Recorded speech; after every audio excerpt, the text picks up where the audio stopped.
Българският лев съществува от над 140 години. Преминал е през различни политически режими, кризи и 2 световни войни. Нормално е мисълта за смяната му с друга валута, каквато е еврото, да буди въпроси и притеснения. Политици и експерти обясняват напоследък то защо е хубаво, то защо е пагубно. Краткото обяснение не е, че трябва, а че има много плюсове да приемем еврото. Ще ти покажа защо. Еврото е удобно, премахва нуждата за обмяна на валута при пътуване, например, и е изгодно. Таксите за банкови преводи ще паднат, а и не само те.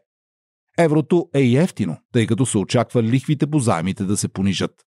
Също така е и привлекателно, защото ще привлече още чужди инвеститори и туристи. Еврото е и престижно, ще ни направи част от голяма икономика. Не на последно място, еврото е сигурно, дава стабилност чрез спасителните механизми на Съюза при нужда. А крият ли се и опасности?